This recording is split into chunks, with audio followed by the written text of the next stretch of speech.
We're the Misery Machine. We are the Misery Machine. We are. I'm Drewby. I'm Yergy. And today we're going to do the Delphi Murders, which has been a long requested case that apparently a lot of people are interested in. So we're going to go over the known details of the case as it's still currently unsolved. We're going to get right to it, but I really have to say we have 3 new patrons. 3 new patrons. Thank you to Holly, Rowan, and Marky for signing up on our Patreon. And if you want to be a patron where you can get snaps, postcards from us, and I bet you're not getting anything but bills in the mail lately, and when you check your mail, you're probably feeling a sense of dread. Well, you won't anymore when you get a postcard from us, and we're about to do our April postcards. And I got pretty ones. Yeah, so if you want to get those, you might want to sign up at patreon.com/themiserymachine. COVID-free postcards. COVID-free postcards. Also, I understand some people don't like Patreon. If you want to make a donation to our PayPal, we will still find a way to hook you up. Just message us. We'll work something out. Also, if you're listening on YouTube, please like and subscribe.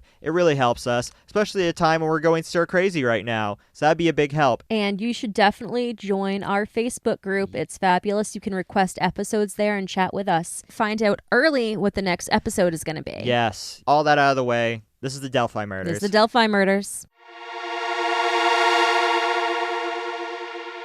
On February 14th, 2017, the bodies of Abigail Williams and Liberty German were discovered near the Monon High Bridge Trail, which is part of the Delphi Historic Trails in Delphi, Indiana, after the young girls had disappeared from the trail the previous day. The murders have received significant media coverage because a photo and audio recording of an individual believed to be the girl's killer was found on German's smartphone. Despite these recordings of the suspect that have been circulated and the more than 26,000 tips the police have received, no arrest in the case has been made. At 1:35 p.m. on February 13th, 2017, 13-year-old Abigail Williams and 14-year-old Liberty German were dropped off by German's older sister, Kelsey German, at a trailhead on County Road 300 North, west of the Hoosier Heartland Highway. The girls were hiking on the Monon High Bridge over Deer Creek, among woodland in remote Deer Creek Township, when they were last seen. They were reported missing at 5:30 p.m. when they failed to meet a family member at the end of the trail. Authorities who quickly searched the area did not initially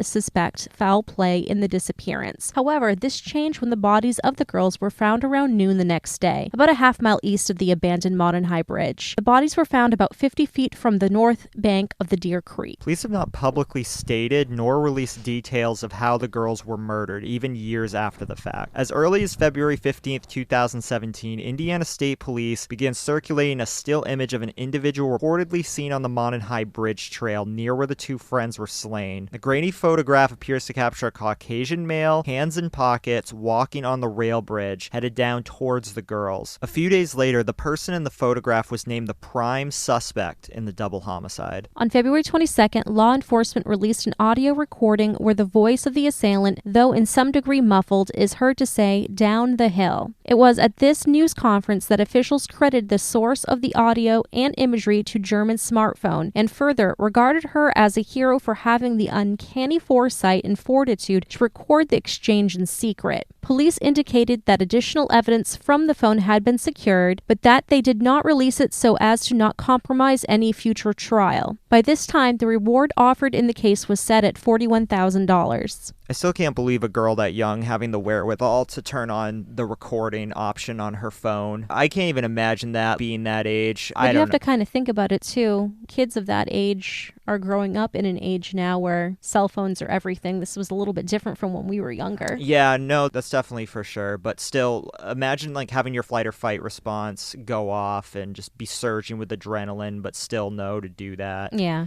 I don't know. It was definitely very smart. Maybe there's some Gen Z or younger that could say, oh, I can do that in my sleep. But I don't know. To me, that's impressive. On July 17th, officers distributed a composite sketch of someone who, at the time of the investigation, was sought as a person of prime interest in the murders. It had apparently been drawn by police from eyewitnesses to a certain hiker of the Delphi Historic Trails on the day the girls vanished. On April 19th, 2019, Indiana State Police announced a new direction in the case. On behalf of state police and the multi-agency task force, Superintendent Doug Carter released more materials a few days later in a press conference held on April 22nd. The new materials include a short video recording in which the blue-jeaned and jacketed suspect is seen walking along the rail bridge for a little over a second. Superintendent Carter states that because of the deteriorated condition of the bridge, the suspect is not walking naturally due to the spacing between the ties. So you wouldn't be walking naturally due to spacing in the ties anyway. I mean, did you see a picture of that bridge? I did. It's one of those large bridges like in Stand By Me. So you're not going to be walking naturally anyway if you're walking on railroad ties. So when they were talking about, I think this was a brief period of time, I watched many of the press conferences. They were saying, if you recognize the suspect's gait, call us. And it's like, well, that's not a typical gait of a person. That's so silly.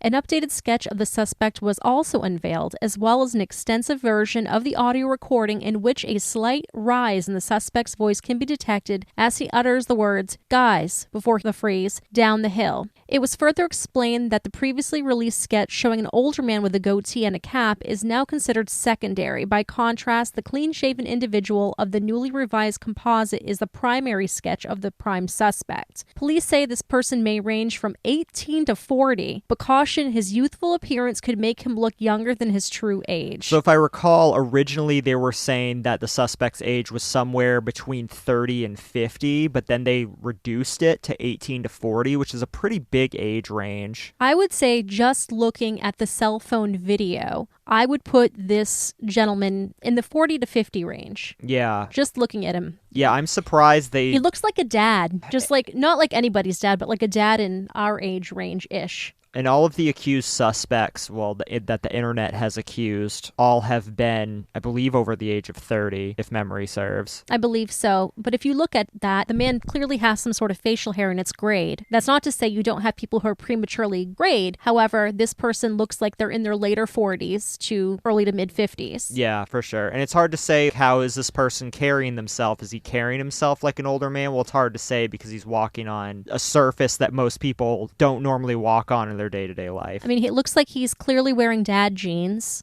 and probably some New Balances. This is clearly someone's dad. And on the guys down the hill, there was this internet conspiracy theory that when he said guys down the hill, he wasn't speaking to the girls, he was speaking to multiple people, because there's people out here that believe there's multiple suspects in here, which I just think is ludicrous.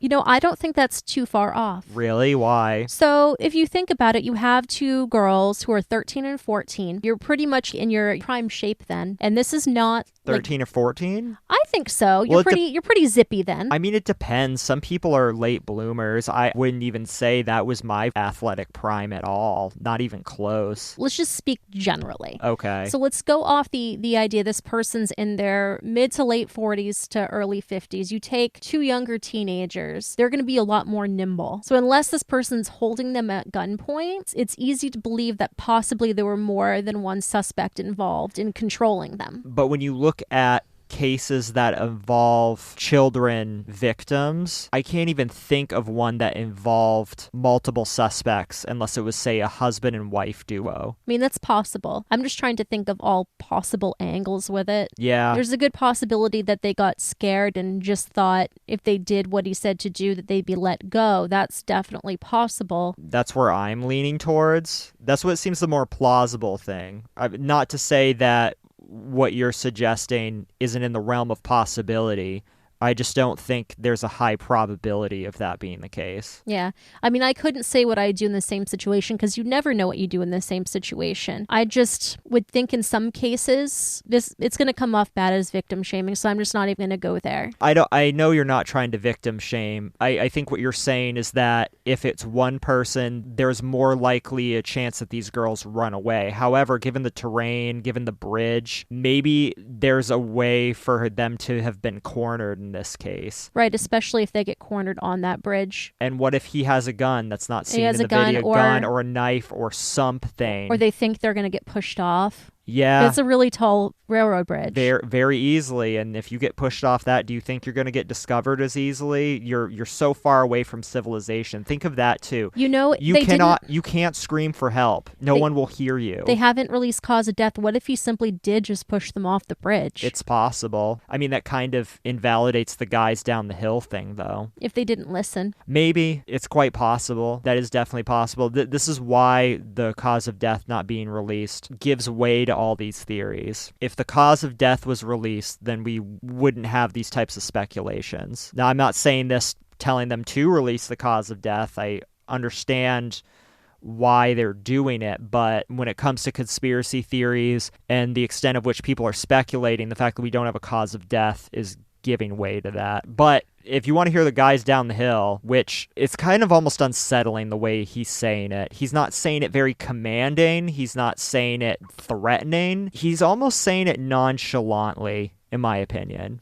Another thing that I thought of too, if she had the phone recording, wouldn't you get more than just the guys down the hill? Or is this all that the police are... That's all they're releasing. They said Is there more information other than that? They said they had more of the video and more of a sound clip that they weren't going to release, I believe is what I picked up from one of the press conferences I listened to. Yeah, I saw that too. I just wasn't sure what it entailed. I know they had secured a lot of information off of the phones, but... So this is where I'm confused why they're not releasing this. I get that releasing some of that would give away some of the stuff that they want to keep close to the chest, but if you want to identify this guy and you have a very long audio clip of him talking or just more examples of him talking, that could be the make or break point to bring this guy to justice. No, I totally agree. But I don't know. I guess you just have to trust they're doing the right thing here. We don't have the information, so we just don't know. And maybe it's possible that in that video, the guy talking isn't as clear, or when he does talk, it would just give away too much and they just don't think the risk is worth the reward. Anyway, for those who haven't heard the clip, here it is.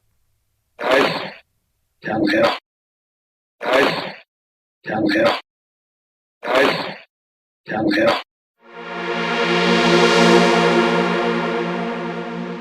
Also on April 22nd, law enforcement reached out to the public urging all to look at the sketch, listen to the audio, watch how they walk on the High Bridge, and send your tip to Abby and Libby Tip at CACOSHRF.com. And we will put up the sketch if you're on YouTube.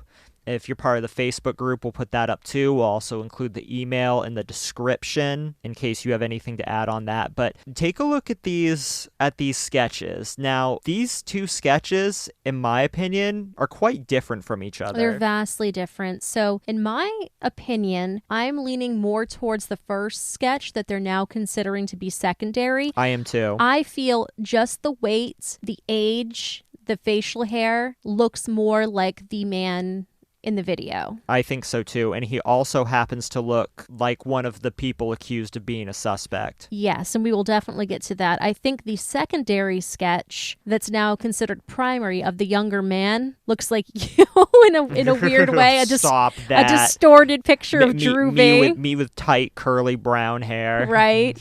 No, but it's a more youthful, slimmer type appearance, which to me doesn't look anything like the video. I don't know how they got it so differently, but that first sketch I'm very impressed with. I think it's quite accurate. I think so too. Investigators revealed they have reason to believe that the suspect might well be hiding in plain sight and that the person is almost certainly familiar with the area of Delphi, whether it be from living or working there or for another reason. An additional plea was made for help in identifying the driver of a vehicle left abandoned off the Hoosier Heartland Highway in Delphi at the former Child Services office between noon and 5 p.m. on the day of the murders. So if this is the one I'm thinking about, there was somebody in a broken down truck and a woman approached this person offering help, and the man refused to look at the woman and said that he was waiting for his father to pick him up and just was very cold, didn't want to talk with her, just tried to send her away. And she didn't really think anything of it and told her husband. Then after this came out, she told the police immediately. I can't remember what information they gave about that truck, but they wanted people to call if they knew anything about that too, which apparently wasn't much. No, so people, if you encounter a situation like this, take a sneaky little photo of the license plate, be a little detective. So now we're going to get on to the suspects that were involved in this. We're going to start with Paul Etter. So on July 23rd of 2019, after receiving a tip, authorities announced that Paul Etter was being considered a suspect in the murders. Etter was wanted for the kidnapping and a rape of a 26-year-old woman on June 22nd in Tippecanoe County. I like that name. I like that name too. Tippecanoe. 5 days later... Maybe it's Tippecanoe, but the E is more like an A. Maybe. So if you're from Indiana, let us know if yes, it's... please let us know. Tippy or Tippa. So anyway, 5 days later, Etter was surrounded by police, and after a 5-hour standoff, he committed suicide. So we'll never know if it was Paul. And Daniel J. Nations, a registered sex offender from Indiana, was arrested in Woodland Park, Colorado in September 2017 and charged with threatening strangers on a monument trail with a hatchet. The expired Indiana plates on the car Nations was driving was noticed by police, who subsequently discovered an outstanding warrant under his name. Fanning public speculation still further, it was reported that a bicyclist had been fatally shot on the same trail at around the time that Nations was purportedly terrifying passersby. An El Paso County Sheriff spokesman told reporters that however many similarities there were between the cases, he was not at liberty to disclose them, since Indiana investigators did not want any more information released. On January 5th, 2018, Nations was sentenced to 3 years of probation for threatening members of the public in Colorado. However, he was not released since he had an active warrant out on him back in Indiana. On January 24th, Nations was finally transferred to an Indiana official's custody on an unrelated charge, failure to register as a sex offender. In early February 2018, authorities said that Nations was no longer considered an active person of interest in the Delphi murders. So have you ever seen a picture of Daniel Nations? No, I have not. He looks identical to the first sketch. Oh, does he? He does. So, I was thinking of Charles Eldritch. So go ahead right now. We'll talk this through. Okay. And pull up a picture of Daniel Nations. Okay. Okay, so yes, he absolutely does look like the first sketch. However, this guy looks a bit younger than the sketch, but it's pretty accurate, I would say. I think so. The eyes and the spacing of the nose. I totally see that. We'll talk about Charles Eldritch in a second, and yes. I'll show you him because that's who I thought this looked like. Yeah, I think they both do. Thomas Bruce, who formerly worked as a pastor, is charged with fatally shooting one woman and sexually assaulting 2 others after having ordered them at gunpoint into the back room of a suburban St. Louis shop for religious supplies. Committed in broad daylight on November 19, 2018, these crimes put Bruce in the spotlight of the press. Some noted him being of similar stature, so around 5'7" to 5'9", to the then current suspect description in the Delphi slangs. Also, his wearing a flat cap and navy blue jacket during the attack, not unlike the suspect in the Delphi case. Indiana State Police did look into possible connections in November. On December 4th, Bruce was charged with no fewer than 17 felony counts related to the St. Louis case and could receive the death penalty. So Charles Eldritch, who I thought this picture looked like, was arrested on January 8th, 2019 in Union City, Indiana, on charges of child molestation and child solicitation. Police in Randolph County alerted the FBI to a potential link between Eldritch and the Delphi murders on account of his strong resemblance to the suspect's sketch, albeit this was before the updated composite had come out. So this is the picture, and the face shape is a little bit different, but God, the eyes, the nose, the mouth, I think is very similar. It's very similar. And something to note about this guy, he is very interested in not just the Delphi case, but in child disappearances in general, all over his Facebook. And people were also claiming that the Down the Hill clip sounded like Eldritch in the Facebook videos. So he posts a lot of Facebook videos, him playing with his dog, him talking and stuff like that. And people said, this is the guy, this is the guy. However, people who are experts who are trained in deciphering audio clips like this say that it's just not enough of an audio clip to make that type of distinction. Also worth noting, he was wearing jeans in one video or one picture that have the same exact rip in the picture that is posted online that we'll have up, and it's in the left knee area. So, and of course, many people have a rip in the left knee of their jeans, but just something interesting. They look like the same jeans. It seems like the same rip, the same color. The this Eldritch fellow. It's not enough to get him dead to rights, but this was the guy that I really felt when researching this case. I was like, this really seems like the guy. I don't know, before I was really sold on nations when I looked into this case, but with Mr. Eldritch here, I don't know. He was just last year. year. Yeah. In August 2017, the families announced their plans to build $1 million sports complex for Delphi in the memory of the girls. In response to requests from German's mother, countless homeowners across central Indiana have had orange lights installed in their front porches, both to commemorate the girls as well as to indicate that the murderer remains at large. Currently, last I checked, the reward for any information that will lead to the arrest and conviction of the killer is somewhere north of $200,000. Wow. Yeah, right here, last update was February 13th, 2019. The reward is $225,000. So I know we talked about bystander apathy in the Jungle Fruit episode in response to Kitty Genevieve's. Really, you have no reason not to come forward if you have any information. Even if you think it's insignificant, you never know what that could lead to with the information that they have. I'm really happy to see the outreach about this. This was a case that came up on a lot of celebrities' radars that they put out on their social media to try to bring awareness to this case, because this is a very small town, but it's made international attention. Yeah, it's definitely a case that hasn't died. A lot of true crime podcasts cover this, and it's usually a pretty hot topic, so that's a very good thing that it's staying on everybody's radars. I agree, because some cases by this time are cold cased,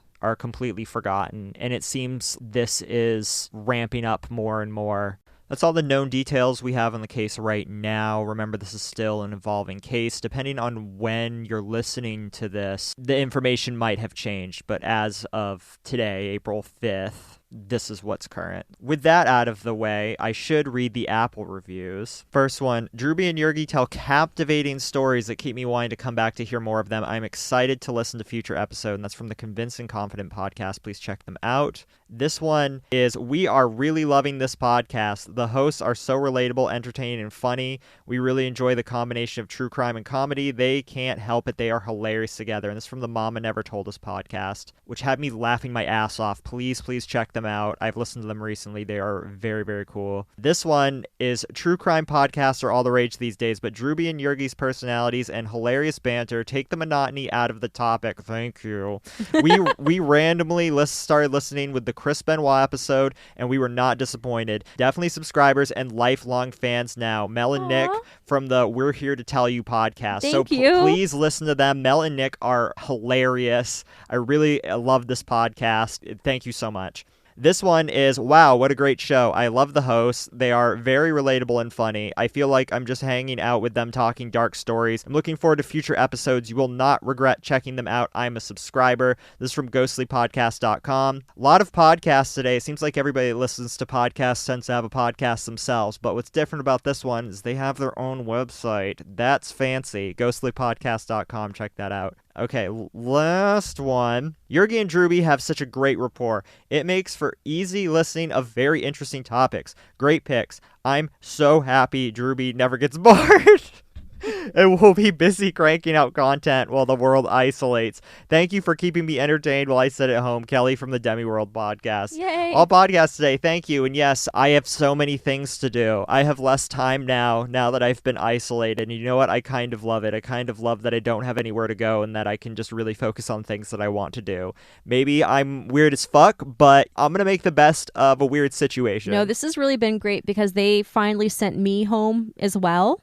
Yes. So we both work from home now, and we both have 1,000 million minutes to do all of our projects, so we're not bored. I wouldn't say 1,000 million because I don't know. it feels like we run out of a lot of we time. Do. But there's now no risk of Yergy randomly bringing the COVIDs home, so that's cool. I was really worried about that. Yeah, I was too. I mean, I've worked from home for a long time, and you worked in a very hot zone of a place, and there was just so many rumors floating around. I'm not going to go into it for potential legal reasons, but yeah. You want me to cut that? Nope. Okay. But yeah, everything's good now, and I've been playing music more, which is good. We get to focus on this a little bit more. Just things can take priority that should have taken priority, but day-to-day life gets in the way. I also have to say that we are in the top 50 of Japanese true crime podcasts, which is very weird.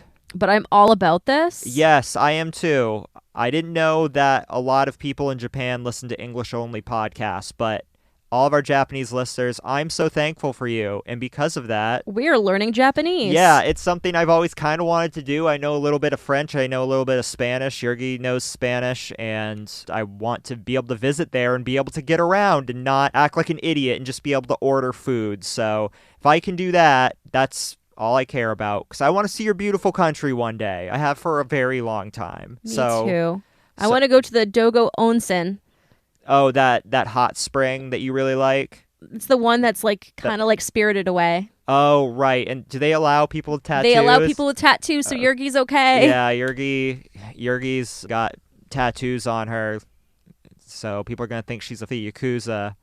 Well, not really, but I know how y'all's got your rules over there, and rules got to be followed. I understand. You just wear a rash guard. I'll wear a rash guard. I really wanted to see that. I almost went when I was living in Seattle. I didn't pull the trigger. I regret that, but I'm still going to go one day. It's high up on my bucket list. I seriously think we should just pull the trigger on doing this as soon as possible so that it will light a fire under our ass to actually learn Japanese. Oh, I mean, I'm going to just do Duolingo and let's use our stimulus checks to go to friggin' Japan. Use our stimulus checks to go. I mean, we could. Can't go now because we can at least plan it. Borders are closed, but yeah, I could do that. And people, if you're stir crazy at home and you're bored, you just don't have enough goals set. Just think about what's something that I want to do that would really enrich my life, and it doesn't have to necessarily be learning a skill. It could just be doing something like, I've always wanted to watch the Criterion Collection movies. That's what somebody I know did, and they're taking time to watch all of those. That's something that they would regret had they not done, so now they're doing it. Just do stuff like that. Mm-hmm. There's so many things I want to be able to do, and so I'm focusing my time on doing that, and because of that, I am never bored. Yes. I'm never bored. Little stir crazy, but never bored. But we do go on little trips. Yeah, and just not get out of the car. Yeah, we'll take drives sometimes. Sometimes if I'm feeling real stir crazy, I'll just go by myself. Sometimes we'll go together and just go out and get coffee or some shit or see random things. I know there's lockdown, and sooner or later the ordinances are going to get more strict. And we were at Great Falls, where there's a walking path there. There were so many people. They were not maintaining social distancing. They weren't wearing masks. But there was that really nice couple who let us go take our pictures of the waterfall before they came into our area. I went out and I took a video of the falls, which is on my Instagram. You want to add me on there? I'm sure you can find it. But there was this couple walking, and they stopped and just admired the falls and stood there, waited till we were done taking pictures, walked back into our car, and then they kept walking. Like, shout out to people like that. That's more of what we need. Not all these people congregating and not giving a shit. Clearly there's something going on, and our country sucks at handling this, but I'm not going to get into a rant about this. Right. Just if you can get out of the house safely for now, get out of the house. It does wonders for your brain. Just take a 5 or 10 minute drive. Mm-hmm. You have no idea how much that resets you. And also, if you have roommates during this period of time, you're incredibly lucky, because being alone right now, a lot of people are stuck inside alone right now. Have fun with your roommates. Have fun. Bond with your roommates, okay? And if you have kids, play with your kids. yeah, play with your kids. Play with your cats. Stop letting TV and Nintendo DS raise your kids or your cats. Stop letting your cats play Animal Crossing. Play with your goddamn cats. Thanks to our new patrons. Yes, thank you so much. Yes, Holly, Rowan, and Marky. And Eddie, our super fan. Our super fan, Eddie. We love you. Yes, we love you. And again, if you want to be our patron, you can go to patreon.com/themiserymachine. If you don't like Patreon, I totally get it. Some people don't respect Patreon as a platform because they won't let certain people on their platform, whoever that may be, for whatever reason. I've heard them cancel people on the left and the right. I don't know a ton about it. This is just what I've heard. But if you want to go around it because you don't like Patreon, we do have a PayPal link in our description. If you want to donate to us, click our PayPal link, get in touch with us, we'll hook you up. Remember, it's April, so we're going to start sending out the postcards soon. You can get snaps from us, which I'm probably going to be sending more lately. It's a bunch of inside kitty cats, but you know what? On the occasional drives, we'll find some weird things. Anyways, until next week. Until next week, we love you. We love you. Bye.